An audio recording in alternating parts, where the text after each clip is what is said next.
X की online classes में आपका हार्दिक स्वागत है। मैं LR मोबिया, मैथ स्पेशलिस्ट कक्षा 12 को आपको मैथ की ऑनलाइन क्लासेस लेने वाला हूं। तो आज हम पहला चैप्टर स्टार्ट करेंगे मैथ का, चैप्टर नंबर 3 मैट्रिक्स। तो आज हम बात करेंगे मैट्रिक्स, इसको अपन हिंदी में आव्यूह, हिंदी में बोलते हैं आव्यूह, इसी को अपन बोलते हैं मैट्रिक्स। मैट्रिक्स, सबसे पहले हम बात करेंगे मैट्रिक्स होती क्या चीज है, यानी मैट्रिक्स चीज क्या है। तो मैट्रिक्स का मतलब क्या होता है, इसका मतलब क्या होता है? मैट्रिक्स का मतलब होता है अवयवों को पंक्तियों व स्तंभों में व्यवस्थित करना, या अपन कह सकते हैं अवयवों के पंक्तियों और स्तंभों के व्यवस्थित रूप को ही मैट्रिक्स कहा जाता है। यानी जो आपके पास में एलिमेंट है, उन एलिमेंट का पंक्तियों और स्तंभों में जो व्यवस्थित रूप आपको दिखाई दे रहा है, उस व्यवस्थित रूप को ही हम मैट्रिक्स कहते हैं। तो मैट्रिक्स को हम डिनोट कैसे करते हैं, व्यक्त किससे किया जाता है?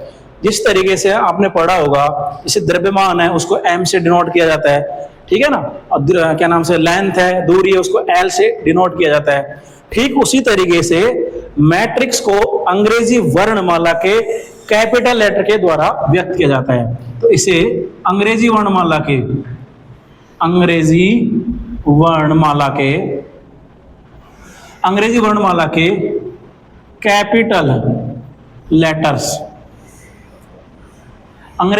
के कैपिटल लेटर्स के द्वारा व्यक्त किया जाता है। जैसे मैट्रिक्स को A से डिनोट कर देंगे, B से डिनोट कर देंगे, C से डिनोट कर देंगे, यानी अंग्रेजी वर्णमाला के कैपिटल लेटर के द्वारा हम क्या करते हैं, मैट्रिक्स को या आव्यूह को व्यक्त किया जाता है, व्यक्त करते हैं।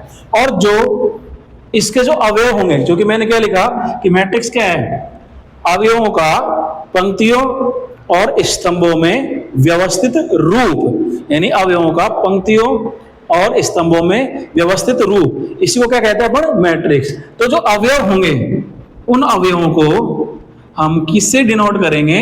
अंग्रेजी वर्णमाला के अवयवों को अंग्रेजी वर्णमाला के स्मॉल लेटर्स के द्वारा डिनोट करेंगे। अंग्रेजी वर्णमाला के स्मॉल लेटर के द्वारा डिनोट करेंगे। तो जो एलिमेंट होंगे उनको स्मॉल लेटर के द्वारा डिनोट करेंगे, और जो मैट्रिक्स है उस मैट्रिक्स को अंग्रेजी वर्णमाला के कैपिटल लेटर के द्वारा व्यक्त किया जाएगा। यानी अंग्रेजी वर्णमाला के कैपिटल लेटर के द्वारा तो मैट्रिक्स को व्यक्त करेंगे, और उसके जो एलिमेंट होंगे उनको हम स्मॉल लेटर के द्वारा व्यक्त करेंगे। अब हम ये मानते हैं कि कोई हम एक मैट्रिक्स बनाना चाह रहे हैं, यानी एक ऐसी मैट्रिक्स, एक ऐसी आव्यूह या मैट्रिक्स, अंग्रेजी में इसको मैट्रिक्स बोलते हैं, आव्यूह मैट्रिक्स, इसमें पंक्तियों की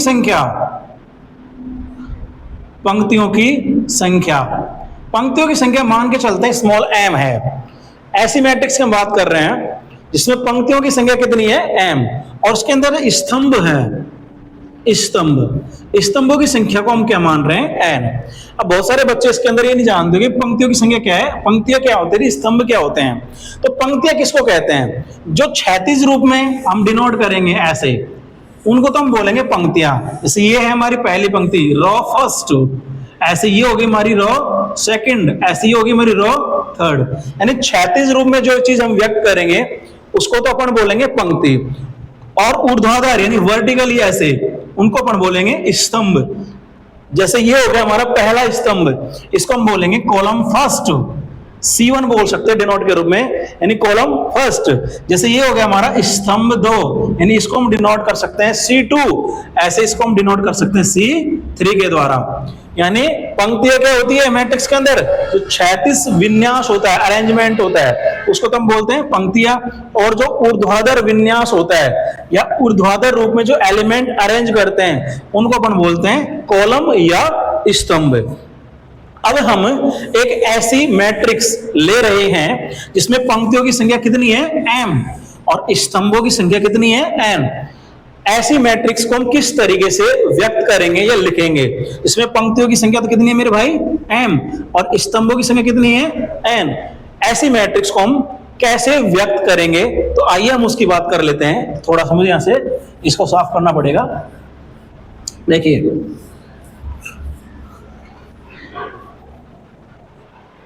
जैसे मेरे पास में एक मैट्रिक्स है ए मैट्रिक्स, क्योंकि मैं अभी इससे पहले भी बात की थी कि मैट्रिक्स को मैं अंग्रेजी वर्णमाला के कैपिटल लेटर के द्वारा व्यक्त किया जाता है। तो हम मान रहे हैं कि जिसमें पंक्तियों की संख्या, तो मैंने बता दिया पंक्तियों की संख्या हम कितनी लेने वाले हैं, m। यानी ऐसी मैट्रिक्स बनाना चाह रहे हैं जिसमें पंक्तियों की संख्या कितनी है, m, और उसके अंदर स्तंभों की संख्या कितनी लेने वाले हैं हम, n। और उस मैट्रिक्स का जो नाम देने वाले हैं, उस मैट्रिक्स का नाम दे रहे हैं ए, यानी मैट्रिक्स ए। तो मैट्रिक्स ए कैसे लिखी जाएगी, मैट्रिक्स ए कैसे लिखी जाएगी, सबसे पहले इसको जो एलिमेंट है, अवयव हैं, उन अवयवों को पंक्तियों में और स्तंभ रूप में अरेंज कर लेंगे, और उसके बाद में एक बड़े कोष्टक के द्वारा इनको बंद कर देंगे। यानी एक बड़े कोष्टक के अंदर हम क्या रखते हैं, एलिमेंट रखे जाते हैं बड़े कोष्टक के अंदर। तो मैट्रिक्स ए हम इसको पढ़ते हैं, मैट्रिक्स ए बराबर, अब सबसे पहले यहां पर जो एलिमेंट लिखा जाएगा उस एलिमेंट को हम लिखते हैं A11। A11 का मतलब हो गया ये वो एलिमेंट है, ये वो अवयव है जिसकी पंक्ति संख्या 1 है और स्तंभ संख्या भी 1 है। यानी जब भी हम यहां पर एलिमेंट लिखेंगे तो जो पहला अक्षर लिखा जाएगा वो पंक्ति संख्या को दर्शाएगा, और दूसरा अक्षर होगा वो स्तंभ संख्या को दर्शाएगा। ध्यान रखना, ये एलिमेंट की पंक्तियां और स्तंभ संख्या है। अब यहां पर जो एलिमेंट लिखा जाएगा वो होगा हमारा A12। A12 का मतलब है कि वो एलिमेंट है जिसमें पंक्ति संख्या 1 है और जिसकी कॉलम संख्या 2 है। ऐसे ही ये एलिमेंट आ जाएगा A13 का मतलब ये ऐसा एलिमेंट है जिसकी पंक्ति संख्या कितनी है, 1, और स्तंभ संख्या 3। ठीक उसी तरीके से जो लास्ट का एलिमेंट बनेगा, उसकी पंक्ति संख्या तो 1 ही रहेगी, क्योंकि मैंने अभी बताया था पंक्ति कैसे लिखते हैं अपन, हॉरिजॉन्टल, जिसको अपन हिंदी में क्षैतिज बोलते हैं। यानी पंक्ति तो पहले ही रहेगी, यानी A1 पंक्ति तो पहले ही रहेगी, लेकिन जो उसका स्तंभ होगा वो कॉलम संख्या हो जाएगी n, क्योंकि कॉलम टोटल कितने हमारे n। और कई बच्चों के सोचा ये समझ में नहीं आ रहा कि A1n कैसे आ गया, तो इसको मैं इस तरीके से समझा सकता हूं कि मान के देख लीजिए कि मान लीजिए एक नॉर्मली मैं एक मैट्रिक्स बना रहा हूं जिसके अंदर स्तंभ 3 स्तंभ है। कितने स्तंभ है, 3। तो ये पहला स्तंभ हो जाएगा, ये दूसरा स्तंभ हो जाएगा और ये तीसरा स्तंभ हो जाएगा। यानी जो लास्ट का स्तंभ कौन सा होगा, तीसरा स्तंभ होगा। यानी कुल स्तंभ ही 3 है, इसका मतलब ये है कि लास्ट का स्तंभ कौन सा होगा, तीसरा। इस तरीके से यदि हमारे पास में कुल स्तंभ ही n है, देखो ये पहला स्तंभ हो जाएगा, ये हमारा दूसरा स्तंभ हो जाएगा, ये हमारा तीसरा स्तंभ हो जाएगा। तो माय डियर स्टूडेंट, ये हमारा nवां स्तंभ हो जाएगा या nवां कॉलम हो जाएगा। यानी ये हमारी पहली पंक्ति कंप्लीट हो गई। अब हम लिखेंगे दूसरी पंक्ति। तो ये अगर हमारी पहली पंक्ति हो जाती है तो ये हमारी दूसरी पंक्ति, इसके नीचे अपन अरेंज करेंगे। तो दूसरी पंक्ति के लिए जो एलिमेंट लिखा जाएगा वो हो जाएगा A21। A21 का मतलब अवयव जिसकी पंक्ति संख्या 2 है और कॉलम या स्तंभ संख्या 1 है, क्योंकि पहला ही कॉलम है ये एलिमेंट हो जाएगा हमारा A22। यानी ऐसा एलिमेंट, ऐसा अवयव जिसकी पंक्ति संख्या 2 और स्तंभ संख्या भी 2, ये एलिमेंट हो जाएगा हमारा A23। इस तरीके से ये पंक्ति संख्या हो जाएगी A2, यानी पंक्ति संख्या तो 2 ही रहेगी, लेकिन कॉलम कौन सा, ये nवा। कॉलम कौन सा है, ये nवा। यानी ये हम एक ऐसी मैट्रिक्स बना रहे हैं, ये ऐसी मैट्रिक्स डिनोट कर रहे हैं जिसमें कुल कितनी पंक्तियां आएंगे बच्चे, m। स्तंभ कितने आएंगे, n।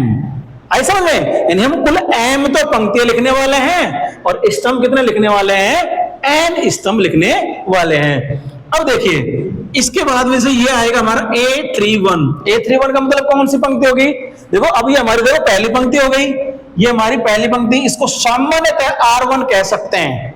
R1 मतलब रो नंबर फर्स्ट। ये हमारी दूसरी पंक्ति होगी, इसको सामान्यतः हम R2 कह सकते हैं। ऐसे ही हमारी ये तीसरी पंक्ति है, और चूंकि मैंने बताया था कि जब भी एलिमेंट को लिखा जाएगा, जैसे ये एक एलिमेंट है तो इसमें पहली बार जो अक्षर लिखा जाएगा वो होगी उसकी पंक्ति संख्या और दूसरी लिखी जाएगी उसकी स्तंभ संख्या, जैसा कि मैं यहां लिख रहा हूं। अब ये जो एलिमेंट है, अब इसकी पंक्ति कौन होगी, पहली, दूसरी, तीसरी, यानी इसकी पंक्ति संख्या होगी 3 और स्तंभ संख्या मेरे कितनी है, ए। ऐसे ये एलिमेंट आ जाएगा A32, ऐसे ही आ जाएगा A33, ऐसे ही चलेगी तो ये बनेगा A3n। अब थोड़ा सा आगे और समझें, इस तरीके से मैट्रिक्स बनेगी, तो इस तरीके से एलिमेंट आते रहेंगे, इस तरीके से एलिमेंट आते रहेंगे। अब मुझे कोई बच्चा बताएगा कि जो लास्ट में जो एलिमेंट होगा उसकी पंक्ति संख्या कौन सी होगी, तो उसकी पंक्ति संख्या होगी mv। कैसे, मैं मान के चल रहा हूं, अगर मान लो, ऐसे समझ में नहीं आते समझो कि मान लो किसी पंक्ति में 10 ही पंक्ति हैं, अगर किसी मैट्रिक्स में 10 ही पंक्ति हैं, तो अगर किसी मैट्रिक्स या आव्य में 10 ही पंक्ति हैं तो लास्ट की पंक्ति कौन सी हुई, 10वीं। अगर किसी मैट्रिक्स में मान लो 4 ही पंक्ति हैं तो लास्ट की पंक्ति संख्या कौन सी हुई, चौथी, 4th नंबर की हो गई। तो अगर मेरे पास में कुल पंक्तियों की संख्या ही m है, कुल पंक्तियों की संख्या ही m है, इसका मतलब मेरी लास्टवी पंक्ति होगी वो कौन सी पंक्ति होगी, mv पंक्ति, यानी ये बनेगा amv पंक्ति, लेकिन कॉलम तो पहला ही है, पंक्ति तो mv हो गई, पहली, दूसरी, तीसरी, mv पंक्ति, लेकिन कॉलम संख्या फर्स्ट। ये हमारा एलिमेंट बन जाएगा am2, यानी पंक्ति संख्या 2 और पंक्ति संख्या m और कॉलम संख्या 2, ये हमारी जाएगी am3, यानी पंक्ति संख्या तो m और कॉलम संख्या 3, और ये लास्ट को जाएगी हमारी amn, क्योंकि अब ये जो पंक्ति संख्या m है, कॉलम संख्या n है। तो जो मैंने अभी ये जो लिखा है, ये क्या लिखा है, ये ऐसी मैट्रिक्स लिखी है जिसमें पंक्तियों की संख्या m है, कॉलम की संख्या n है, यानी इस मैट्रिक्स में पंक्तियों की संख्या m है और कॉलम की संख्या n है। लेकिन यही तो मैट्रिक्स क्या है, ये मैट्रिक्स का दीर्घ स्वरूप है, व्यापक रूप है। इसी को हम संक्षिप्त रूप में कैसे लिख सकते हैं, इस मैट्रिक्स को हम संक्षिप्त रूप में कैसे लिख सकते हैं, तो इसको संक्षिप्त रूप में हम लिखेंगे, और जब भी हम चर्चा करेंगे तो मैट्रिक्स को हमें संक्षिप्त रूप में लिखेंगे हम।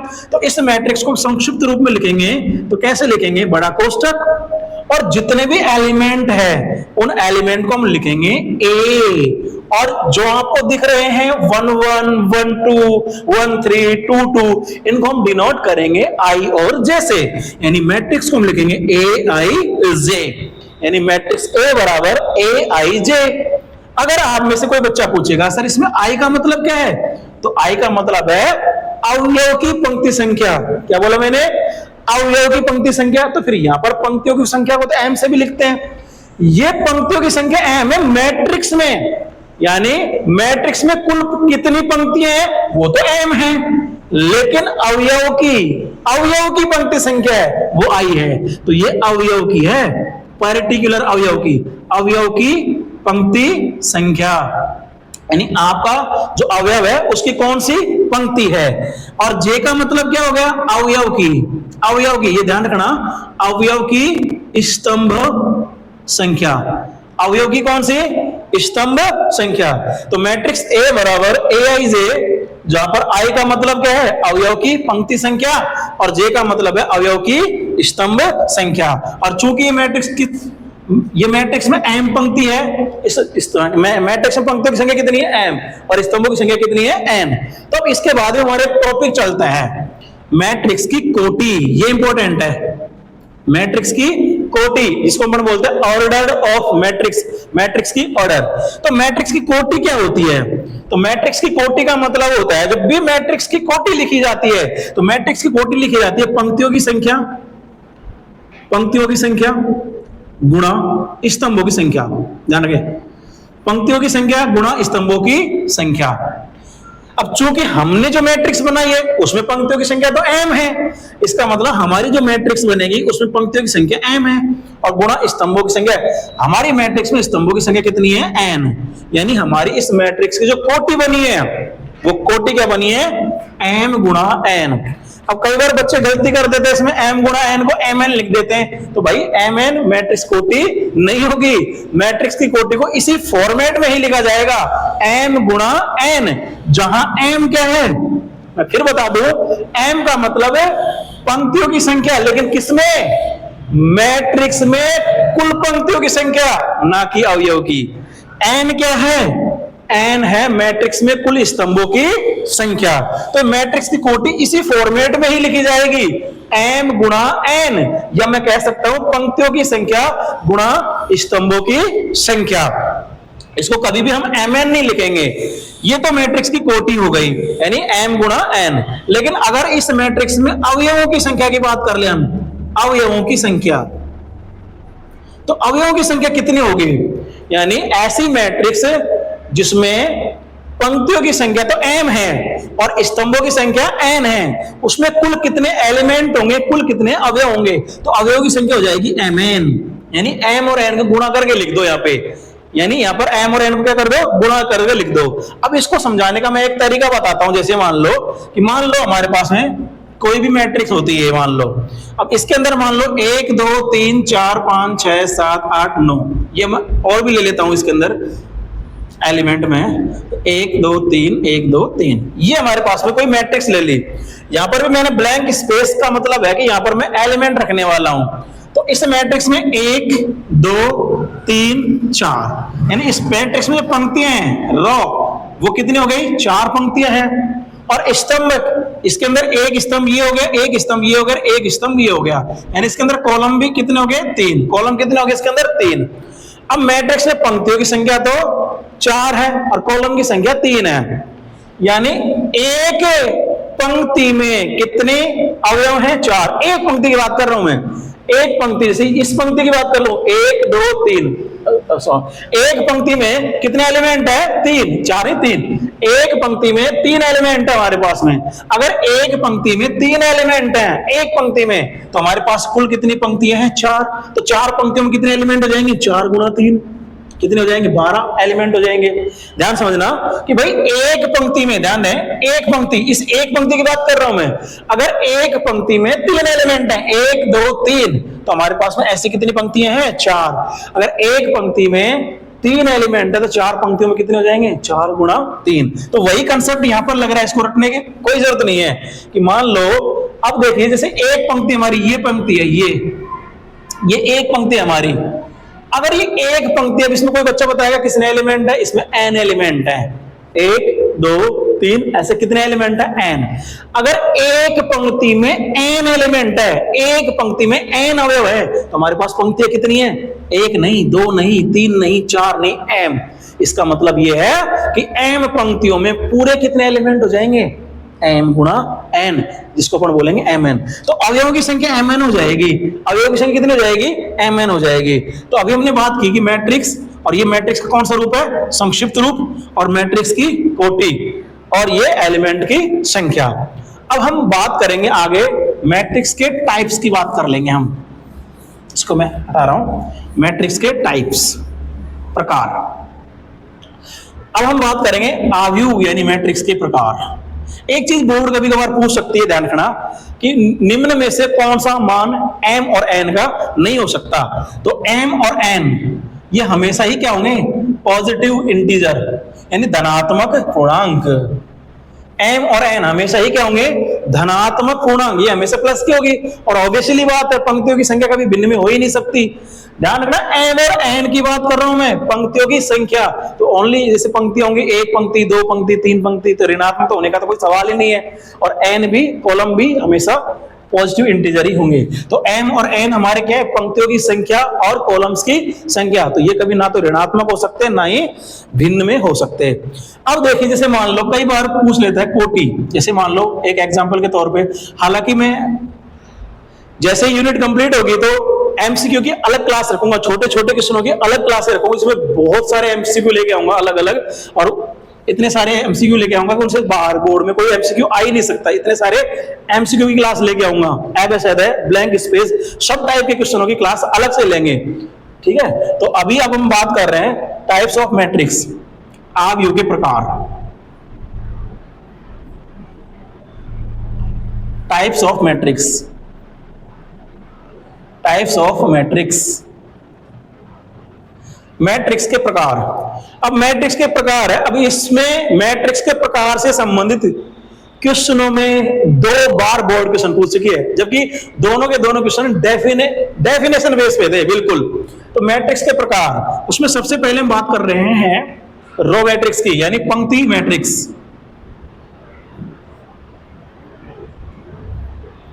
है ना, रो मैट्रिक्स। पंक्ति मैट्रिक्स, देखो यहां पर नाम से ही कुछ स्पष्ट हो रहा है। पंक्ति का मतलब होता है इसके अंदर पंक्ति का इंपॉर्टेंस रहता हो, यानी ये ऐसी मैट्रिक्स होगी पंक्ति मैट्रिक्स जिसमें केवल एक पंक्ति होगी, केवल एक ही पंक्ति होगी। ऐसी मैट्रिक्स जिसके अंदर केवल कितनी पंक्ति होगी, एक पंक्ति होगी, यानी ऐसी मैट्रिक्स जिसमें केवल एक पंक्ति हो।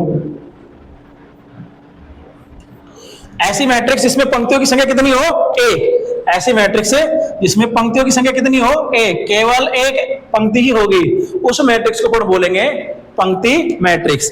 जैसे मान लो मेरे पास में कोई एग्जांपल के तौर पर जैसे ए मैट्रिक्स है। अब ए मैट्रिक्स है तो ये A11 है, A12 है, A13 है।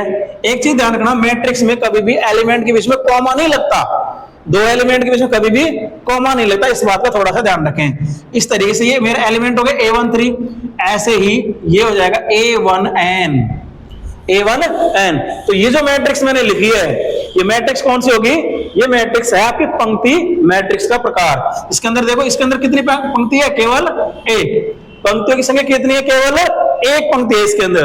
लेकिन इसी को शॉर्ट के रूप में लिखेगा, शॉर्ट रूप में, इसी को शॉर्ट रूप में एग्जाम में दे देगा, निम्न में से कौन सी पंक्ति मैट्रिक्स का उदाहरण है, और ये क्वेश्चन बोर्ड के एग्जाम में आ चुका है। इसी को शॉर्ट में रूप में हम क्या लिखेंगे, A बराबर AIJ, या और यहां पर लिख देगा, देखो इसकी जो कोटि होगी उसमें एक तो पंक्ति है और स्तंभ कितने हैं, n, यानी ये हो जाएगा 1 into n, यानी I हमेशा कितना रहेगा आपका, एक।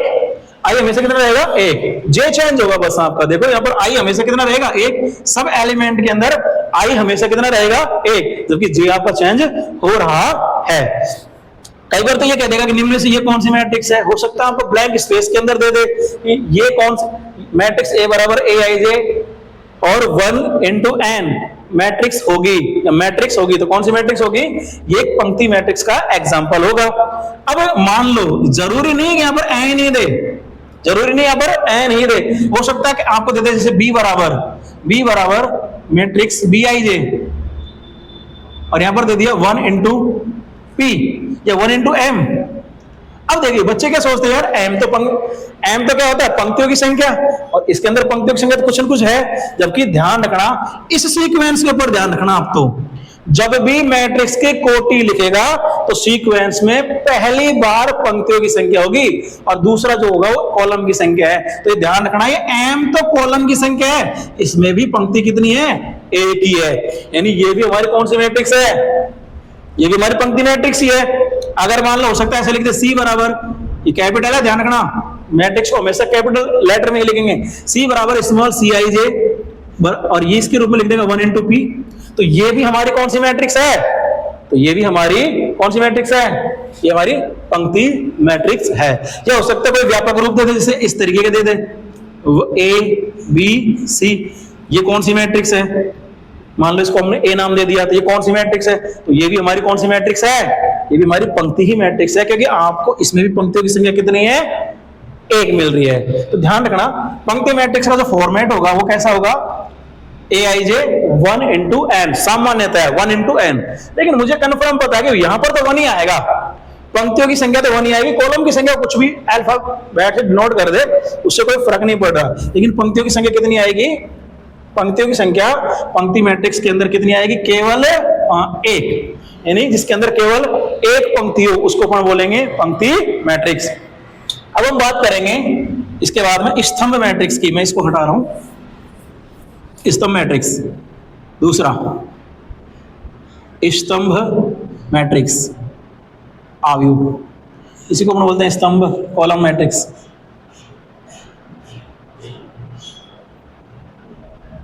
कॉलम मैट्रिक्स, सीधी सी बात है, ये दोनों के नाम सही है जिसके अंदर एक कॉलम हो। पंक्ति मैट्रिक्स एक पंक्ति हो, कॉलम मैट्रिक्स एक कॉलम हो। जैसे मान लीजिए इसके अंदर केवल एक कॉलम होगा, पंक्तियों के बारे में कुछ नहीं कह रहे, हो सकता है पंक्ति भी एक हो, लेकिन कॉलम मैट्रिक्स तो कन्फर्म है, केवल एक कॉलम हो, एक स्तंभ हो, हिंदी में लिख देता हूं, केवल एक स्तंभ हो। ऐसी मैट्रिक्स जिसमें स्तंभों की संख्या कितनी हो, एक। मैं शॉर्ट में लिख रहा हूं, ऐसी मैट्रिक्स बोल रहा हूं, ऐसी मैट्रिक्स जिसमें स्तंभों की संख्या कितनी हो, एक, उसको अपन क्या बोलेंगे, स्तंभ मैट्रिक्स या कॉलम मैट्रिक्स। जैसे फॉर एग्जांपल के रूप में इसको कैसे डिनोट करेंगे हम, इसको डिनोट कर सकते हैं, जैसे मान लो मैट्रिक्स ए बराबर लिखे अपन, तो मैट्रिक्स ए बराबर कैसे लिखेंगे, ऐसे लिखेंगे, कॉलम एक रहेगा, एक कॉलम रहेगा। तो जैसे ये हो गया हमारा A11, दूसरा क्या हो जाएगा A21, ये क्या हो जाएगा A31, आपकी पंक्तियां चेंज हो रही है, और ये हो जाएगा AM1। ध्यान रखना कॉलम एक ही है। देखो कॉलम संख्या जब भी अपन AIJ लिखते हैं, मैंने पहले भी बता दिया, अभी भी बता दिया, AIJ में I का मतलब क्या होता है, I का मतलब होता है अवयव की पंक्ति संख्या, इसका मतलब होता है अवयव की पंक्ति संख्या, और J का मतलब होता है अवयव की स्तंभ संख्या, इसका मतलब हो गया अवयव की, अवयव का ध्यान रखना, अवयव की स्तंभ संख्या। अब चूंकि मैंने बताया कि स्तंभ मैट्रिक्स ऐसी मैट्रिक्स होगी जिसमें स्तंभों की संख्या कितनी हो, केवल एक, इसके अंदर कॉलम की संख्या कितनी हो, केवल एक। तो देखो यहां पर कॉलम एक ही तो है, एक ही तो कॉलम चल रहा है। अब ये पहला जो एलिमेंट है ये A11 हो गया, पंक्ति भी पहली है उसकी, तो पंक्ति भी पहली है, कॉलम भी पहला है। ये जो एलिमेंट हो गया उसकी पंक्ति चेंज हो गई, देखो ये है, इसकी पंक्ति भी पहली है, कॉलम भी पहला है, इसकी पंक्ति दूसरी है लेकिन कॉलम अभी भी पहला ही है, इसकी पंक्ति तीसरी है लेकिन कॉलम पहला ही है, इसकी पंक्ति कितनी होगी M, लेकिन कॉलम इसका भी एक है। यानी यहां पर जब इसकी कोटि लिखी जाएगी, इसकी जो कोटि लिखी जाएगी, और कोटि में हमेशा क्या लिखते हैं, पहले पंक्ति संख्या गुणा स्तंभ संख्या, तो इसमें पंक्ति कितनी हो गई 1 2 3 डॉट डॉट M, तो पंक्ति तो होगी इसमें M और कॉलम कितना है 1। तो यानी ऐसी मैट्रिक्स को अपन इस तरीके से कोटि लिखेंगे, इस मैट्रिक्स की, कॉलम मैट्रिक्स की, कॉलम मैट्रिक्स A बराबर ये जो मैट्रिक्स लिखेंगे और कोटि हो गई M गुणा 1। इसी को हम शॉर्ट में कैसे लिखेंगे, शॉर्ट में तो मैट्रिक्स को शॉर्ट में लिखेंगे AIJ, और यहां पर लिखेंगे M इंटू 1, यानी ये इसकी कोटि हो जाएगी, ठीक है ना, इसकी क्या हो जाएगी, कोटि हो जाएगी। तो ये हमारी कॉलम मैट्रिक्स होगी। और मैं बार बार बोल रहा हूं कि MCQ की क्लास अलग ही लगेगी, इसलिए ये केवल आपके बेसिक डेफिनेशंस हैं उनके बारे में बता रहा हूं, इनके बारे में कितने एमसीक्यू बनेंगे उनकी क्लास ही अलग रहेगी आपकी। जितने भी ऑब्जेक्टिव क्वेश्चन बनेंगे, जितने भी एक एक नंबर के बनेंगे, जितने भी ब्लैंक स्पेस, उनकी क्लास जबरदस्त धांसू क्लास लगेगी उनकी, तो उनके लिए आपको वेट करना पड़ेगा। तो ये आपकी कॉलम मैट्रिक्स हो गई। कॉलम मैट्रिक्स का मतलब ऐसी मैट्रिक्स है जिसमें केवल कितना कॉलम हो, एक कॉलम हो, और उसका ये फॉर्मेट मैंने बता दिया, जैसे ए मैट्रिक्स बराबर AIJ M गुणा 1। हाँ, कई बार ऐसा भी मिल सकता है, जैसे पंक्ति, जैसे मैं ऐसे भी लिख सकता है A बराबर AI1 M इंटू 1, तो भी क्या फर्क पड़ रहा है, क्योंकि उसने कॉलम को तो फिक्स कर दिया, कॉलम तो हमेशा ही कितना रहेगा, एक, उससे कोई फर्क नहीं पड़ रहा, कॉलम एक ही रहेगा यहाँ पर J, लेकिन जब भी जो J की मान रखेगा तो कितना रखेगा, एक, क्योंकि पूरी मैट्रिक्स में कॉलम कितना है, एक। अगर पूरी मैट्रिक्स में कॉलम ही एक है, इसका मतलब J का मान तो ऑब्वियसली एक ही रहेगा, J का मान एक से ज्यादा हो ही नहीं सकता। जगह ये ठीक उसी तरीके से है कि भाई हमारे मैट्रिक्स में एक ही कॉलम है, तो अवयव कॉलम कैसे ज्यादा हो सकते हैं। अगर हमारी मैट्रिक्स में टोटल ही कॉलम एक है, तो अवयव का कॉलम एक से ज्यादा कैसे हो सकता है, फिर J का मान तो वैसे भी एक से ज्यादा नहीं हो सकता। कई बार हो सकता है यहाँ पर J का मान फिक्स करके ही दे दे एक, ठीक है ना, J का मान फिक्स करके दे दे कितना, एक, तो यहाँ पर एक फिक्स कर दिया तो भी कोई फर्क नहीं पड़ रहा, तो भी हमारा M इंटू 1 ही लिखेंगे हम इस चीज को। तो ये हमारी मैट्रिक्स में कौन सा टाइप हो गया, ये मैट्रिक्स में हो गया कॉलम मैट्रिक्स। उसके हम बात करेंगे शून्य matrix, zero matrix, null matrix को भी बोलते हैं पढ़ो। तीसरे हम बात करेंगे शून्य मैट्रिक्स, शून्य आव्यूह, इसको अपन बोलते हैं जीरो मैट्रिक्स, इसी को नल मैट्रिक्स बोलते हैं, नल। पहली बात करूं, जीरो मैट्रिक्स ऐसी मैट्रिक्स जिसके सभी अवयवों के मान जीरो, ध्यान दें क्या बोला, अवयवों के मान जीरो, मैट्रिक्स का मान 0 नहीं, मैट्रिक्स की तरफ भी वैल्यू होती ही नहीं है। इसलिए मैंने पहले बोला था कि मैट्रिक्स क्या होती है, अवयवों का अरेंजमेंट। इस बात का विशेष ध्यान रखें, मैट्रिक्स अवयव का एक व्यवस्थित रूप होता है, मैट्रिक्स का मान कभी भी 0 नहीं होता। तो अभी मैंने क्या बोला, जीरो मैट्रिक्स में क्या बोला मैंने, अवयवों के मान 0, मैट्रिक्स 0 नहीं। यानी शून्य मैट्रिक्स का मतलब हो गया ऐसी मैट्रिक्स, ऐसा अवयव जिसके प्रत्येक एलिमेंट का मान 0, सब एलिमेंट का मान 0 नहीं है, किसी भी मैट्रिक्स का मान नहीं होता। मैट्रिक्स एक अरेंजमेंट होता है, इसलिए शून्य मैट्रिक्स का मतलब होता है ऐसी मैट्रिक्स, ऐसी मैट्रिक्स, ऐसी अवयव जिसका प्रत्येक अवयव 0 हो। ध्यान दें, जिसका प्रत्येक एलिमेंट क्या हो 0, ऑल एलिमेंट, सारे एलिमेंट। अच्छा, इसका एक स्पेशल सिंबल भी है। अभी तक हमने 2 मैट्रिक्स पढ़ी, रो मैट्रिक्स कोई स्पेशल सिंबल नहीं है, अल्फाबेट से दर्शा देते हैं नॉर्मली, एबीसीडी से। कॉलम मैट्रिक्स कोई अल्फाबेट नहीं, इसका अल्फाबेट है, इसका अंग्रेजी वर्णमाला का ओ। ध्यान दें, नॉट 0, ओ है, ध्यान रखना। और ओ से ही इसको डिनोट कर सकते हैं, ये 0 नहीं है। और ओ से क्यों, क्योंकि ये भी अंग्रेजी वर्णमाला का एक लेटर है। यानी इसको हम किससे डिनोट करते हैं, अंग्रेजी वर्णमाला के ओ से डिनोट करेंगे, ओ से व्यक्त किया जाता है। यानी शून्य मैट्रिक्स किससे दर्शाया जाता है, अंग्रेजी वर्णमाला के कैपिटल लेटर से। फॉर एग्जांपल के लिए मैं इसके एग्जांपल ले लेता हूं, जैसे जीरो मैट्रिक्स का एग्जांपल ले रहा हूं। ये मेरा 0 0 0 0 0 0, ये जीरो मैट्रिक्स हो गई आपकी। अब इस मैट्रिक्स की कोटि क्या होगी, तो इसमें 2 तो पंक्ति हो गई, 1 2, और कॉलम कितने हो गए 3, तो इसकी कोटि हो जाएगी 2/3। कोटि यहां पर लिख देता है अपन 2/3। तो ये भी आपकी जीरो मैट्रिक्स है, और ये भी आपकी जीरो मैट्रिक्स है, 0 0 0 0, ये भी हमारी जीरो मैट्रिक्स है, लेकिन इसका नाम है ओ। ध्यान रखना, मैट्रिक्स इसका मतलब ये नहीं कि इसकी वैल्यू 0 है, मैट्रिक्स की कभी भी कोई वैल्यू नहीं होती है। तो अभी तक हमने 3 मैट्रिक्स पढ़ी है। पंक्ति मैट्रिक्स, ऑब्वियसली एक पंक्ति है तो कॉलम उसके अंदर, पंक्ति मैट्रिक्स में एक कॉलम है, एक पंक्ति होगी, और कॉलम की संख्या कोई फिक्स नहीं है। कॉलम मैट्रिक्स ऐसी मैट्रिक्स जिसमें केवल एक कॉलम हो, पंक्तियों का कोई मतलब नहीं, कितने भी हो सकते हैं। और शून्य मैट्रिक्स जिसमें सारे एलिमेंट 0 हो। यहां पर अभी भी आपके अंदर पंक्तियों में क्या जितने भी मैट्रिक्स हमने पढ़ी उसमें अवयवों की संख्या में क्या नाम से पंक्तियों की संख्या और स्तंभों की संख्या बराबर होना जरूरी नहीं है। लेकिन अब जो मैट्रिक्स पढ़ेंगे वो ऐसी मैट्रिक्स पढ़ेंगे जिनमें पंक्तियों की संख्या और स्तंभों की संख्या बराबर होनी चाहिए, वो हम पढ़ेंगे। थोड़ा ध्यान रखना इस चीज को, क्योंकि आपकी इस डेफिनेशन से मैट्रिक्स के टाइप से क्वेश्चन बनना 100% तय है, कंफर्म मान लेना। तो पंक्ति मैट्रिक्स जिसमें केवल एक पंक्ति हो, कॉलम कितने भी हो, कॉलम मैट्रिक्स में केवल एक कॉलम हो, पंक्तियों की संख्या कितनी भी हो, और शून्य मैट्रिक्स जिसमें सारे एलिमेंट 0। अब हम बात करेंगे वर्ग मैट्रिक्स, स्क्वायर मैट्रिक्स, वर्ग अवयव, स्क्वायर मैट्रिक्स, वर्ग मैट्रिक्स। अब वर्ग मैट्रिक्स का मतलब होता है जिसके अंदर ऐसे मैट्रिक्स में पंक्तियों की संख्या और स्तंभों की संख्या बराबर हो, यानी m बराबर n, जिसमें पंक्तियों की संख्या बराबर स्तंभों की संख्या।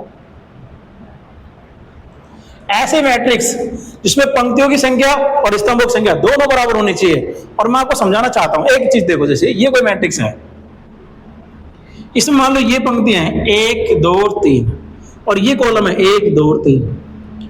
अगर एक चीज समझ सकते हो आप लोग, जैसे आपने वर्ग के बारे में नॉर्मली सुना होगा कि वर्ग में लंबाई चौड़ाई बराबर होती है, हालांकि उसका इससे कोई लेना देना नहीं, लेकिन कंसेप्ट मेरे हिसाब से यही आया है। देखना, जैसे कॉलम है, 1 कॉलम 2 कॉलम 3 कॉलम, अगर कॉलम की संख्या बढ़ती, ध्यान दें, अगर कॉलम की संख्या बढ़ती तो मैट्रिक्स और चौड़ी हो जाती, और अगर पंक्तियों की संख्या और बढ़ जाएगी तो मैट्रिक्स ऐसे और बढ़ जाएगी।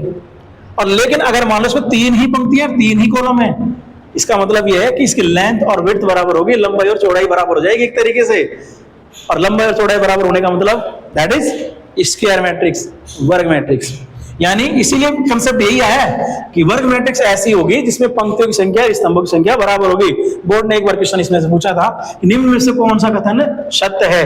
एक वर्ग मैट्रिक्स में निम्न में से कौन सा कथन सत्य है, यानी पंक्तियों की संख्या को हम सामान्यतः m, तो m बराबर n, जिसमें m बराबर n हो, यानी पंक्तियों की संख्या और स्तंभों की संख्या बराबर हो, उसको अपन बोलेंगे वर्ग मैट्रिक्स। फॉर एग्जांपल के लिए इसके एग्जांपल हम लोग ले सकते हैं, जैसे मान लो लेट एक एग्जांपल ले लीजिए मैट्रिक्स ए,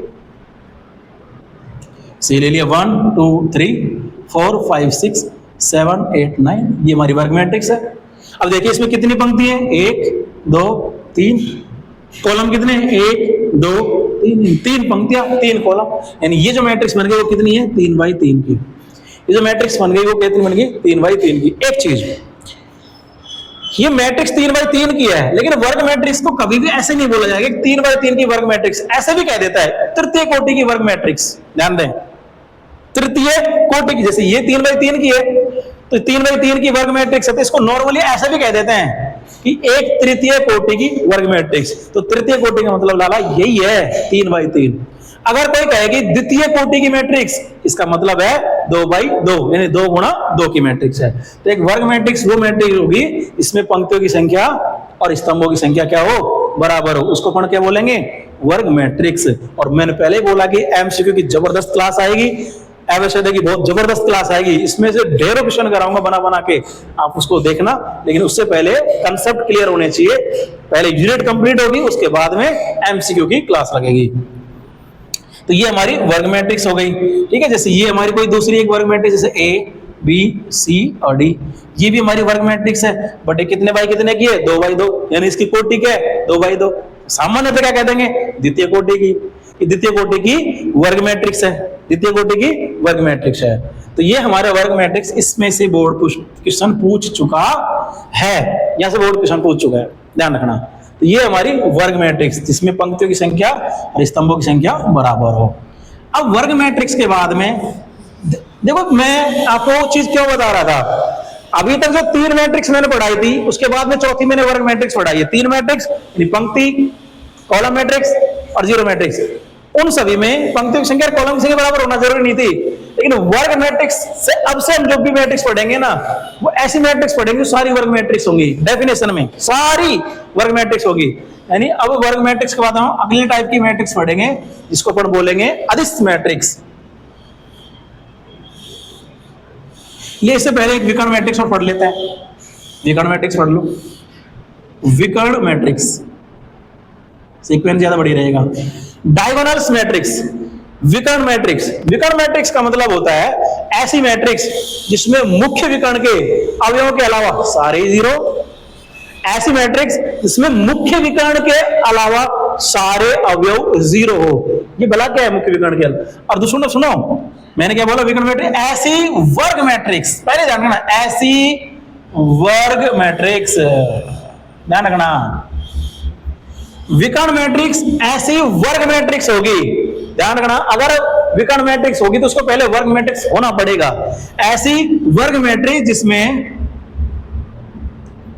मुख्य विकर्ण, प्रिंसिपल डायगोनल, ऐसी वर्ग मैट्रिक्स जिसमें मुख्य विकर्ण के अलावा या अतिरिक्त अन्य सभी अवयव जीरो। ध्यान रखें, विकर्ण मैट्रिक्स को वर्ग मैट्रिक्स होना जरूरी है, इसलिए मैंने 3 मैट्रिक्स अलग ही सीक्वेंस में पढ़ाई थी। कौन सी?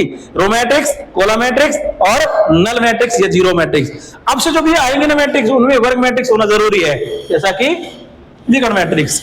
विकर्ण मैट्रिक्स ऐसी मैट्रिक्स होगी जिसमें वर्ग मैट्रिक्स होना तो जरूरी है, लेकिन ऐसी वर्ग मैट्रिक्स जिसमें मुख्य विकर्ण के अलावा सभी अवयव जीरो हो। अब इसको समझे, जैसे मेरे पास में कोई मैट्रिक्स है, जैसे एग्जांपल के तौर पर मैंने मैट्रिक्स ले ली ए। अब ये मैंने कोई मैट्रिक्स ले ली ए, अब वर्ग मैट्रिक्स का मतलब मान लो मैं 3x3 की ले रहा हूं, 3x3 की ले ली। जैसे मैंने ले लिया 2 0 0 0 4 0 0 0 -1, तो ये है हमारी वर्ग मैट्रिक्स और ये है हमारे मुख्य विकर्ण के अवयव, मुख्य विकर्ण के अवयव। ऐसे तो कोई बता देगा। अगर इसमें बढ़िया सा अच्छा सा क्वेश्चन बनेगा तो किस तरीके का बनेगा उसको अभी मैं बताने वाला हूं। देखिए, तो ये हमारी एक विकर्ण मैट्रिक्स हो गई। तो आपको पता होना चाहिए ये एलिमेंट A11 है, अगर पता हो तो, और ये एलिमेंट हमारा A22 है, और ये हमारा एलिमेंट A33 है। A33 एलिमेंट हमारा, ये हमारा एलिमेंट A11 है, ये हमारा एलिमेंट A22 है और ये हमारा A33 है। मेरा कहने का तात्पर्य है कि जब जब I बराबर J बना, जब जब I बराबर J बना, एलिमेंट की वैल्यू कुछ आई, इसके अतिरिक्त 0 आई, इसके अतिरिक्त क्या आई हमारी 0 आई। तो इसका मतलब इसको कैसे हम डिनोट कर सकते हैं, इसको हम ऐसे शॉर्ट में कैसे डिनोट करेंगे, जैसे भी हमने डिनोट किया था, इसको शॉर्ट में कैसे डिनोट करेंगे, इसको शॉर्ट में डिनोट करेंगे कैसे, देखिए जैसे मैं A बराबर क्या लिख दूंगा, तो A बराबर हो जाएगा आपका AIJ, देखिए A बराबर हो जाएगा आपका एलिमेंट AIJ, A बराबर हो जाएगा AIJ। तो AIJ का मान कब होगा, कब, जब I बराबर हो J, I बराबर हो J, यानी इसका वैल्यू AIJ, A बराबर AIJ के बराबर तो हो जाएगी, A बराबर हो जाएगी AIJ, मैं इसको ऐसे लिख देता हूं, A बराबर AIJ हो जाएगी, AIJ एलिमेंट हो जाएगा हमारा, इसको ऐसे लिख देता हूं, A बराबर AIJ एलिमेंट हो जाएगा कब, जब I बराबर J, लेकिन A बराबर एलिमेंट का मान 0 हो जाएगा कब, जब I का मान नहीं होगा बराबर J के, यानी एलिमेंट का मान कुछ न कुछ तो होगा, AIJ का मान कुछ तो होगा, लेकिन वो कब होगा, जब I बराबर J होगा, और लेकिन जब I का मान J के बराबर नहीं होगा, जैसे इसमें IJ नहीं है, इसमें IJ नहीं है, इसमें IJ नहीं है, इसमें IJ नहीं है, इसमें IJ नहीं है, तो ऐसी सिचुएशन में आपकी मैट्रिक्स का मान कितना, मैट्रिक्स में बाकी जो एलिमेंट है वो क्या हो जाएंगे, 0 हो जाएंगे, बाकी एलिमेंट क्या हो जाएंगे 0। एक मिनट पॉज कर जाओ, पॉज कर जाओ एक मिनट।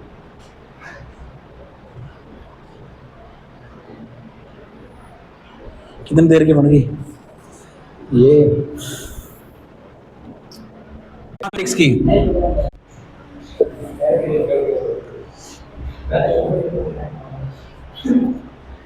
अब हम बात करेंगे 5वें नंबर की विकर्ण मैट्रिक्स की, यानी विकर्ण अवयव।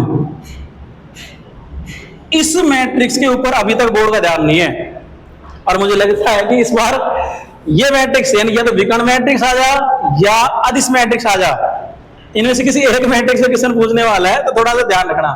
विकर्ण मैट्रिक्स का मतलब क्या है समझना, ऐसी ए वर्ग मैट्रिक्स, प्लीज, ऐसी वर्ग मैट्रिक्स, बार बार बोल रहा हूं, ऐसी वर्ग मैट्रिक्स, इसका मतलब यह है कि विकर्ण मैट्रिक्स में वर्ग मैट्रिक्स होना आवश्यक है, यानी ऐसी वर्ग मैट्रिक्स, एनी स्क्वायर मैट्रिक्स, ऐसी वर्ग मैट्रिक्स या ऐसी वर्ग मैट्रिक्स या वर्ग अवयव जिसमें मुख्य विकर्ण के अतिरिक्त अन्य सभी अवयव के मान 0, ऐसी वर्ग मैट्रिक्स जिसमें मुख्य विकर्ण के अतिरिक्त अन्य सभी अवयवों के मान 0। इसका एक एग्जांपल से समझो, फिर मैं इसको संक्षिप्त रूप में समझाऊंगा, और संक्षिप्त रूप में अगर एग्जाम में पूछता है तो किस तरीके का पूछेगा उसको देखिए। जैसे फॉर एग्जांपल के रूप में, जैसे मैंने एक मैट्रिक्स ले ली, मैट्रिक्स A, और मैट्रिक्स A बराबर एक वर्ग मैट्रिक्स तो लेना ही पड़ेगा।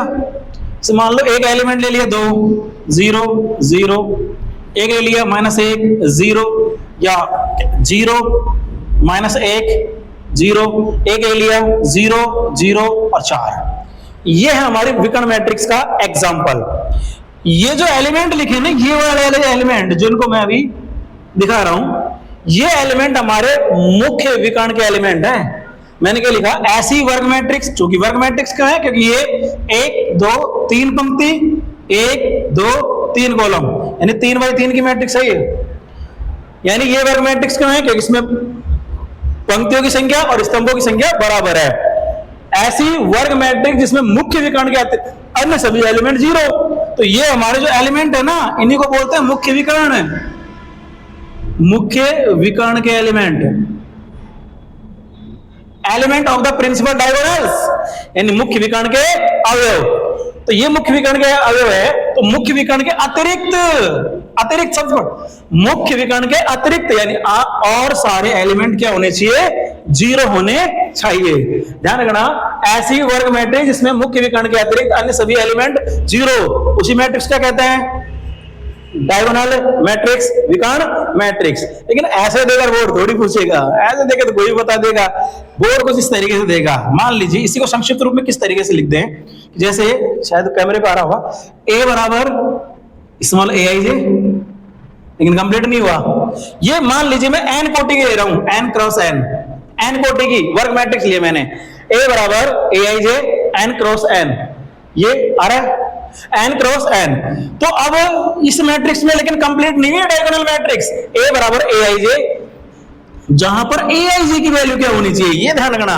तो ए आई जे की जो वैल्यू होगी वो किसके बराबर होगी सर, ए आई जे की वैल्यू किसके बराबर होगी, ए आई जे की वैल्यू जीरो के बराबर होगी। किसके बराबर होगी, जीरो के। लेकिन ये कब, जब आई बराबर नहीं होगा जे के, जब आई बराबर नहीं होगा जे के। इसको समझना, ये एग्जाम में आ सकता है, ये एग्जाम में आ सकता है कि अगर मान लो आपको दे दिया ए बराबर ए i j n cross N, A i j बराबर जीरो और आई इज नॉट इक्वल जे, निम्न में से कौन सी मैट्रिक्स होगी, तो कौन सी मैट्रिक्स होगी, विकर्ण मैट्रिक्स। लेकिन तुम्हारे समझ में नहीं आई होगी मुझे पता है। देखिए यहां पर ये जो एलिमेंट है वो कौन सा एलिमेंट है, A11, ये जो एलिमेंट है वो कौन सा है, A22, और ये जो एलिमेंट है वो कौन सा है, A33।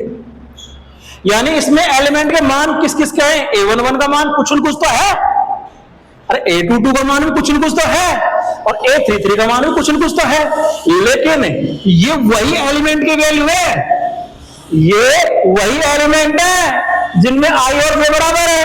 देखो 1 1 2 2 3 3, यानी इसमें जो एलिमेंट ये वही हैं जिनमें आई और जे बराबर है। यानी जिन एलिमेंट में आई और जे बराबर होगा वो तो वैल्यू दे देंगे, और जिनमें आई और जे बराबर नहीं होगा वैल्यू नहीं देंगे। यही मैंने लिखा कि जस्ट ए मैट्रिक्स ए बराबर small a i j n cross n and a i j का मान जीरो होगा, बट कब, जब आई का मान जे के बराबर नहीं हो। जैसे कि यहां पर आई और जे बराबर नहीं है क्योंकि ये क्या है, A12 जीरो है, मैंने भी लिखा कि ए आई जे का मान जीरो होगा, लेकिन कब, तो आई और जे बराबर नहीं हो। तो आई और जे बराबर होगा तब समथिंग वैल्यू, कुछ तो वैल्यू होगी, लेकिन ये वैल्यू कुछ हम कह नहीं सकते ना, इसलिए इस वैल्यू के बारे में कुछ लिख नहीं रहे। तो ध्यान रखना, मुझे नहीं पता बोर्ड का ध्यान इस तरफ कब जाएगा, लेकिन जाना चाहिए, इस बार ही जाना चाहिए डायगोनल मैट्रिक्स के ऊपर। तो ये तो हुआ हमारे डायगोनल मैट्रिक्स। अब डायगोनल मैट्रिक्स के बाद में आता है हमारा स्केलर मैट्रिक्स। स्केलर मैट्रिक्स, अदिश मैट्रिक्स, अदिश आव्यूह यानी स्केलर मैट्रिक्स। स्केलर मैट्रिक्स क्या कहती है, देखो स्केलर मैट्रिक्स को दो तरीके से हम डिफाइन कर सकते हैं। Scalar matrix just type of A diagonal matrix, यानी स्केलर मैट्रिक्स एक क्या है, ये अदिश आव्यूह क्या है, स्केलर मैट्रिक्स क्या है, अदिश मैट्रिक्स क्या है, ये विकर्ण मैट्रिक्स का ही प्रकार है। बट कब, जब मुख्य विकर्ण के सारे अवयव हो जाए सेम। क्या बोला मैंने, जब मुख्य विकर्ण के सारे अवयव क्या हो जाए सेम, यानी ऐसी डायगोनल मैट्रिक्स यानी विकर्ण मैट्रिक्स, ऐसी विकर्ण मैट्रिक्स, ध्यान रखना, ऐसी विकर्ण मैट्रिक्स जिसमें मुख्य विकर्ण के सभी अवयव कैसे हो जाए, समान हो जाए। ये ध्यान रखना, मुख्य विकर्ण के कौन से, मुख्य विकर्ण के सारे अवयव समान हो। डायगोनल में और इसमें यही फर्क है, डायगोनल में मुख्य विकर्ण के अवयव कितने कैसे भी हो सकते हैं, वैल्यू उनकी अलग अलग हो सकती है, लेकिन इसमें मुख्य विकर्ण के सारे अवयव समान होने चाहिए। दूसरी बात ये भी कह सकते हैं, ऐसी वर्ग मैट्रिक्स, वर्ग तो होना जरूरी क्योंकि डायगोनल ऑलरेडी वर्ग मैट्रिक्स थी, ऐसी वर्ग मैट्रिक्स जिसमें मुख्य विकर्ण के सभी अवयव बराबर हो एवं अन्य सभी अवयव जीरो हो, एवं अन्य सभी अवयव जीरो। जैसे कि मैंने डायगोनल मैट्रिक्स में बताया था, डायगोनल मैट्रिक्स में क्या बताया था, विकर्ण मैट्रिक्स में ऐसी वर्ग मैट्रिक्स जिसमें मुख्य विकर्ण के अलावा अन्य सभी अवयव जीरो हो। यहां पर ऐसी विकर्ण मैट्रिक्स जिसमें मुख्य विकर्ण के सभी अवयव समान हो, चाहे कुछ भी हो लेकिन समान हो। और एग्जांपल के लिए किस तरीके से, जिसमें एक ले लेता हूं 3x3 की, फिर इसको संक्षिप्त रूप में भी लूंगा। जैसे यहां पर ले लिया आपका A11 में, अभी नॉर्मल ले लेता A11, या मैं K ले लेता हूं, K 0 0 0 K 0 0 0 K। ये कौन सी मैट्रिक्स हो गई आपकी, ये कौन सी मैट्रिक्स होगी, अदिश मैट्रिक्स। कौन सी मैट्रिक्स हो गई ये? अदिश मैट्रिक्स। इसको कैसे लिख सकते हैं हम शॉर्ट में, या कैसे लिख सकते हैं? ए बराबर ए आई जे। लेकिन क्या हमने सही लिख दिया पूरा? जी नहीं, ए आई जे। ए आई जे के बारे में बताइए, क्योंकि ए आई जे क्या होगा? तो यार ए आई जे बराबर कितना होगा?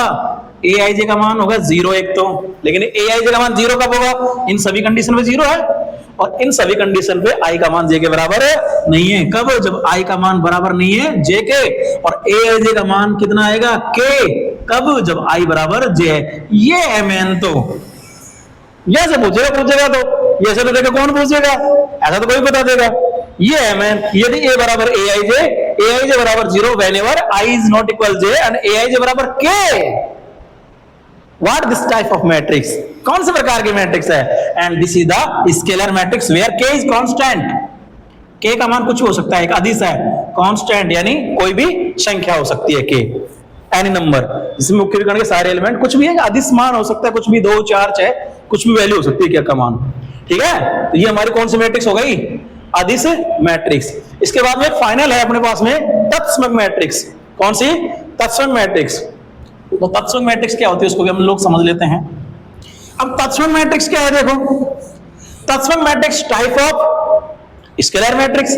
अब स्केलर मैट्रिक्स में जब सारे एलिमेंट का मान कितना हो जाएगा? 1 1। मुख्य विकर्ण के सभी अवयवों का मान 1 1 हो जाना चाहिए, उसको फिर क्या बोलेंगे? तत्समक मैट्रिक्स। तो देखिए, अब हम बात कर रहे हैं 6 7 में जो भी नंबर है, तत्समक मैट्रिक्स। ये इंपॉर्टेंट है, ये इंपॉर्टेंट है, बोर्ड यहां से पूछ भी चुकी है, ध्यान रखना। ये इंपॉर्टेंट है, बोर्ड पूछ चुकी है और पूछ भी सकती है। तो तत्समक मैट्रिक्स क्या मैट्रिक्स होती है? इसको 2 तरीके से डिफाइन कर सकते हैं। एक तो अपन कह सकते हैं ऐसी अदिश मैट्रिक्स, ऐसी अदिश मैट्रिक्स जिसके मुख्य विकर्ण के प्रत्येक अवयव का मान 1 हो। मुझे बाकी 0 बोलने की जरूरत नहीं पड़ी, क्यों? क्योंकि अदिश में ऑलरेडी बाकी 0 ही होते हैं, अदिश में ऑलरेडी बाकी क्या होते हैं? 0 होते हैं। तो ऐसी अदिश मैट्रिक्स, एनी स्केलर मैट्रिक्स, ऐसी अदिश। देखिए, मैं किसी में भी वर्ग मैट्रिक्स इसलिए नहीं लिख रहा क्योंकि अदिश मैट्रिक्स ऑलरेडी वर्ग होती है, डायगोनल ऑलरेडी वर्ग होती है, मैंने पहले बोल दिया। ऐसी अदिश आव्यूह, ऐसी अदिश आव्यूह यानी ऐसी स्केलर मैट्रिक्स जिसमें मुख्य विकर्ण के प्रत्येक अवयव का मान कितना हो? 1, जिसको मन क्या बोलते हैं? इकाई हो, उसको क्या बोलते हैं? तत्समक मैट्रिक्स कहते हैं। क्या कहते हैं? तत्समक मैट्रिक्स। जैसे अपन एक लिख देते हैं जैसे, और इसका तो सिंबल भी फिक्स है, इसे अंग्रेजी वर्णमाला के किससे दर्शाएंगे? कैपिटल लेटर आई से। इसे अंग्रेजी वर्णमाला के कैपिटल लेटर आई से दर्शाएंगे, ध्यान रखना। तो तत्समक मैट्रिक्स को किससे दर्शाते हैं? अंग्रेजी वर्णमाला के कैपिटल आई से। और नल मैट्रिक्स, जीरो मैट्रिक्स को किससे दर्शाते हैं? ओ से, ध्यान रखना। तो ऐसी अदिश मैट्रिक्स जिसमें मुख्य विकर्ण के प्रत्येक अवयव का मान यूनिट हो, इकाई हो। जैसे मैं द्वितीय कोटि के ले रहा हूं, जिसको सामान्यतः I2 भी बोल देते हैं द्वितीय कोटि को। तो I2 का मतलब हो जाएगा 1 0 0 1। ये हमारा क्या है? मुख्य विकर्ण के एलिमेंट। और ये कितने होने चाहिए? मुख्य विकर्ण के प्रत्येक अवयव का मान 1 इकाई होना चाहिए। ये द्वितीय कोटि की होगी। ऐसे तृतीय कोटि की हो जाएगी I3, जिसको अपन नाम दें, कई बार नॉर्मली I भी कह देता है, तो I3 इसका बोल सकते हैं अपन। तो 1 0 0 0 1 0 0 0 ये 1, ये तृतीय कोटि की तत्समक मैट्रिक्स हो गई। तृतीय कोटि की तत्समक मैट्रिक्स, 3 बाई 3 की तत्समक मैट्रिक्स हो गई। और इसको बोर्ड पूछ चुका है, नॉर्मली आया था 1 नंबर का, तृतीय कोटि की तत्समक मैट्रिक्स लिखिए, यानी तृतीय कोटि की तत्समक मैट्रिक्स यानी ये। अब इसको भी हम कैसे लिख सकते हैं? अगर मान लो इसको हम कैसे लिख सकते हैं संक्षिप्त रूप में? संक्षिप्त रूप में क्या लिख सकते हैं? I बराबर स्मॉल ai जे, I बराबर स्मॉल ai जे। यार ai जे का मान कितना होना चाहिए? तो ai जे का मान कितना होगा? ai जे का मान 1 होगा। कब? जब I बराबर जे, I बराबर जे। देखिए यहां पर ये है 1 तो I बराबर जे, और ai जे का मान कितना होगा? 0। कब? तो I का मान जे के बराबर नहीं है, जो I का मान जे के बराबर नहीं है। तो ये हमारी कौन सी मैट्रिक्स हो गई? तत्समक। आगे हम बात करेंगे तत्समक मैट्रिक्स को तत्समक मैट्रिक्स कहते भी क्यों हैं, ये बात करेंगे अपन, ठीक है ना। तो ये हमारी तत्सम मैट्रिक्स होगी ऐसी अदिश मैट्रिक्स जिसमें मुख्य विकर्ण के प्रत्येक अवयव का मान इकाई हो। मुझे बाकी जीरो कहने की जरूरत नहीं है, क्यों? क्योंकि ऐसी अदिश मैट्रिक्स लिखा मैंने, और अदिश मैट्रिक्स में ऑलरेडी बाकी सारे एलिमेंट जीरो होते हैं, इसलिए, ठीक है। तो ये हमारा आई मैट्रिक्स, इसको अंग्रेजी वर्णमाला किससे दर्शाते हैं? आई से। ये द्वितीय कोटि की मैंने क्या लिखी है? तत्सम मैट्रिक्स, आइडेंटिटी मैट्रिक्स। इसको सामान्यतः कभी कभार इकाई मैट्रिक्स भी कह देते हैं। ये तृतीय कोटि की तत्सम मैट्रिक्स है, और ये इसका शॉर्ट रूप है। जो सामान्यतः जो टॉपर बच्चे वो तो इनको ध्यान ही रखें, बोर्ड का ध्यान अभी तक यहाँ नहीं गया, यहाँ तो गया, यहाँ तो पूछ लिया द्वितीय कोटि की तत्सम मैट्रिक्स लिखिए, तृतीय कोटि की तत्सम मैट्रिक्स लिखिए। शानदार और जबरदस्त क्वेश्चन बनाएगा ना। तो इस तरीके से जो मैंने आपको बताया है ना, एक तो डायगोनल मैट्रिक्स बताइए, एक अदिश मैट्रिक्स बताइए, और एक मैंने आइडेंटिटी मैट्रिक्स बोलते हैं अंग्रेजी में, तत्सम मैट्रिक्स बताइए। तीनों का थोड़ा सा ध्यान रखें, शॉर्ट फॉर्म, संक्षिप्त रूप। इसके बाद में एक लास्ट टॉपिक और पढ़ाएंगे, उसके बाद हम कल लेंगे क्लास को। कल इसके बेसिक तो हो ही गया, कल इसके क्वेश्चन करेंगे हम। मैट्रिक्स की इक्वलिटी बराबर समानता, आव्यूह की समानता,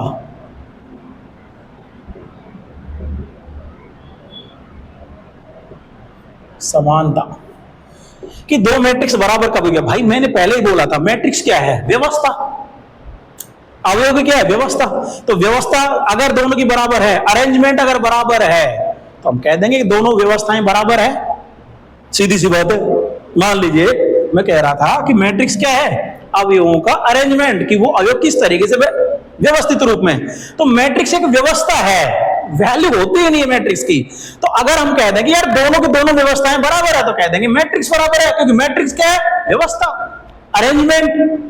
सीधी सी बात है। तो मैट्रिक्स बराबर कब होंगे? सीधी सी बात है कि दो समान कोटि की, क्या बोला मैंने? समान कोटि की, यस, समान कोटि की। क्योंकि कोटि भी बराबर नहीं होगी तो व्यवस्था कैसे बराबर हो जाएगी? सीधी सी बात है। मैं कह दूं कि यार मान लो कोई मैट्रिक्स है 2/3 की, दूसरी मैट्रिक्स है 2/4 की, तो कह देंगे सर इसमें तो पंक्ति कितनी है? 2, इसमें पंक्ति 2 है, बट इसमें कॉलम कितने हैं? 3, इसमें कॉलम कितने? 4। तो बाहर में गया सर, इसमें तो कॉलम ही 3 है, इसमें तो 4 कॉलम है, तो व्यवस्था तो बदल गई, है ना? व्यवस्था तो बदल गई। इसलिए मैट्रिक्स बराबर कब हो सकती है? पहली बात तो कोटि तो बराबर होनी चाहिए, लेकिन सर कोटि बराबर होने से बराबर नहीं होगी, उनकी व्यवस्था बराबर होनी चाहिए, उनके संगत एलिमेंट बराबर होना चाहिए। मैं एक एग्जांपल समझा रहा हूं।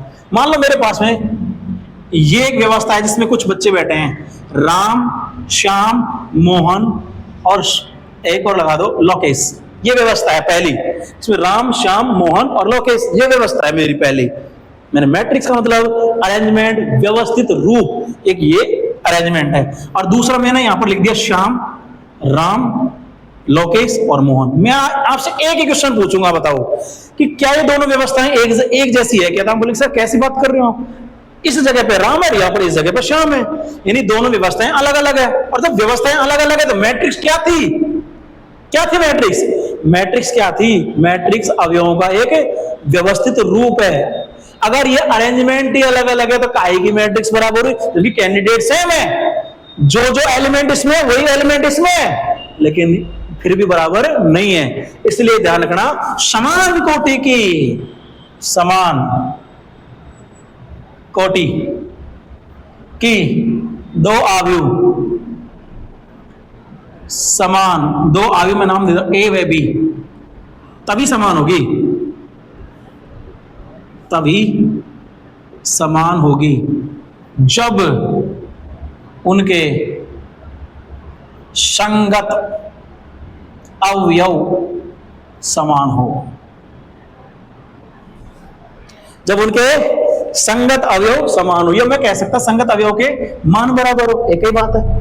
जब उनके संगत एलिमेंट बराबर हो, क्या बोला सर? मान। हाँ, मैंने मैट्रिक्स के मान तो बोला ही नहीं, मैंने क्या बोला? संगत अवयव के मान। तो value of the corresponding element will be same then matrix equal. यानी अपन ऐसी स्थिति में क्या कह सकते हैं कि ए बराबर बी, ए और बी को बराबर तभी कह सकते हैं जब जब जब कब? जब इनके संगत एलिमेंट के मान बराबर हो। इसका मतलब, अरे इसका मतलब ये लाला ए आई जे का मान बराबर होना चाहिए B I J.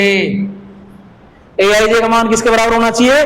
B I जे के। और कोटि तो समान मैंने लिख दिया। अब ए आई जे का मान बी आई जे का मतलब, अगर मान लो A11 किसके बराबर हो जाएगा? B11 के। A12 किसके बराबर हो जाएगा? B12 के। आई का मान 1 और जे का मान 2। से एलिमेंट सेमी बन गए आपके। तो ये ध्यान रखना, इस तरीके से आप लिख सकते हो।